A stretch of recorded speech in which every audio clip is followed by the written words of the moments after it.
my knee hit the metal drain cover and I broke my kneecap. It didn't really hurt that bad. I turned a somersault, I got up, I kept running, then I looked down at my knee and nearly passed out. But I want to talk to you today about from limping to leaping. All of us can find some reason to limp. We weren't raised in a good environment, or relationship didn't work out, or the boss doesn't give us credit. Now we're at a disadvantage. Sometimes a limp is passed down. All we saw modeled growing up was anger, addictions, people not faithful. That feels normal to us. We don't realize we're limping. And too often we let the limp be an excuse to settle where we are, and water down our dreams, and not believe for greater things. If I could have finished school, then I could be successful. Or if I hadn't made these mistakes and wasted years compromising, then I could be happy. We're all going to have times where we have a limp. But here's the key. That limp was never supposed to be permanent. God didn't create you to live insecure, lonely, not having enough. Sure, those things may come, but He knows how to heal and restore and turn things around. But as long as you're using the limp as an excuse, you'll get stuck. You may be limping now. Things have happened that you don't understand. That limp is not how your story ends. That disappointment, the betrayal, the unhealthy childhood, God knows how to take what was meant for harm and turn it to your advantage. Now you have to get in agreement with Him. You can't go around accommodating the limp, making excuses to settle. Joel, I've been injured. I've been hurt. That's why I'm angry. That's why I compromise. That's why I can't be successful. Can I tell you, everyone has been injured. Everyone has had bad breaks. But the people who go on to do great things and fulfill their destinies are the people that don't let the limp become an excuse to settle. The people that know the limp is only temporary, that God wouldn't have allowed it if He didn't have a purpose. It's the people that expect things to turn in their favor. The right attitude is, I may be limping now. I'm not denying that I'm disappointed, lonely, I've had a setback, but I know God is still on the throne. I wouldn't be alive unless He had something better coming. When I was in the 9th grade, I was on the basketball team, and one day during practice, the coach had us go to the track and run a mile. He walked into the field house, and I always like to have fun and make people laugh, and we were running in a big group together. But when I saw the coach was gone, I cut across the 50-yard line to the other side of the track, so it looked like I was way ahead. And I was running full speed, almost across, but there was this metal drain cover, about 2 feet by 2 feet, a big grate that the water went through. I didn't want to step on that, so I stepped right before it. What I couldn't see is there was a big hole about 1 foot deep where the water had drained in from the side. It was covered with grass. And I stepped in that hole, my knee hit the metal drain cover, and I broke my kneecap. It didn't really hurt that bad. I turned a somersault, I got up, I kept running, then I looked down at my knee and nearly passed out. But went to the hospital, had surgery, everything came out fine. But for 3 months, I was on crutches, couldn't bend my leg. And every day after school, I would go to basketball practice and sit on the sidelines and watch the team. I learned the plays, studied the offense. In my mind, I was out there with them, like LeBron James, jumping, shooting, defending. I was injured, but I knew it was only temporary. I knew in 3 months I was going to be back on the court, in the game, better than ever. Sometimes we bring the limp on ourselves. We make choices that cause pain and disappointment. The good news is God doesn't hold that against you. He has mercy for every mistake.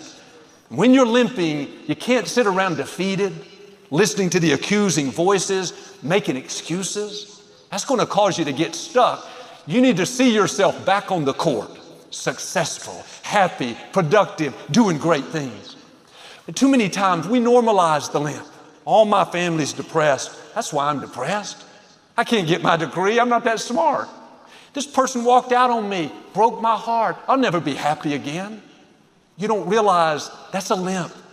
You're learning to live with it, letting it be an excuse to not rise higher.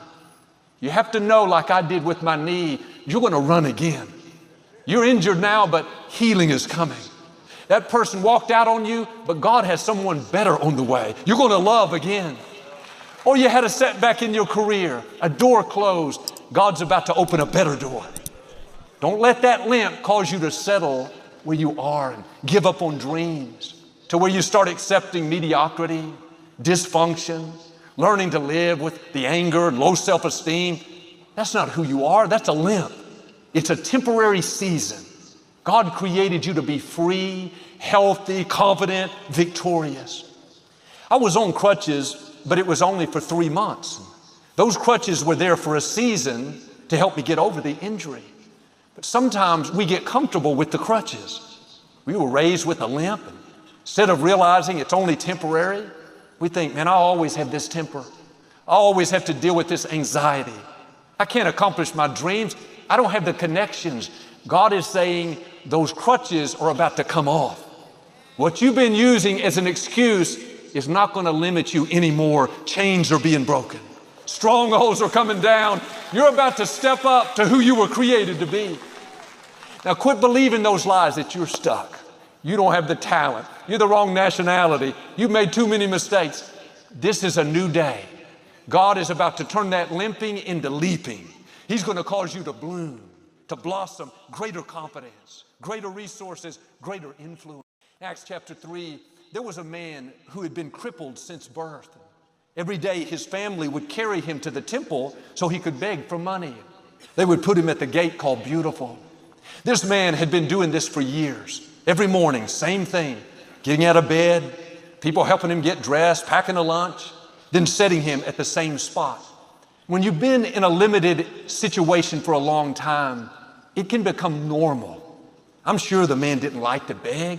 He didn't like to be looked down on, be at the mercy of others. But he had accepted this was his lot in life. It wasn't his fault.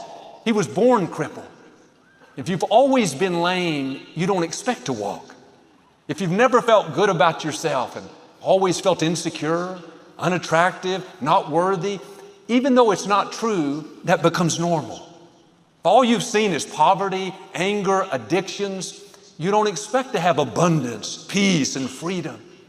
Or when people have always carried you like this man and made accommodations for those weaknesses, it can become who you are, to where you accept it. Hey, Joel, it's not my fault. I was born with this disadvantage. I can't be successful. I have a limp. Yeah, I don't feel worthy. It's because of how I was raised. Nobody made me feel valuable.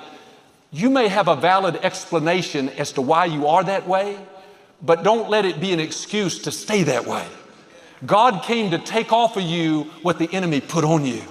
There may be negative traits that you inherited, things that were passed down. It's made it more difficult, but God raised you up to break the negative cycle. You're the one to set a new standard. You wouldn't be hearing this if God wasn't about to do a new thing. Limping is not your destiny. Addictions, low self-esteem, never able to get ahead, that's not who you are. But as long as you're accepting it, you're giving it the right to stay. Victory starts in our thinking. Thoughts will whisper, you'll always have this crutch. You'll always struggle and always be lonely, always have bad breaks. Don't believe those lies. The limp is only temporary. It's significant that this man was placed at a gate called Beautiful. The fact is, there was nothing beautiful about his life. Crippled, poor, having to beg. I'm sure he was discouraged, felt not valuable, nothing good in his future. He could have been placed at other gates, the Southwest gate, the freeway gate. But every day he was taken to this gate called Beautiful. He didn't realize God was prophesying his future. Everything looked ugly in his life, but God was saying something beautiful is coming.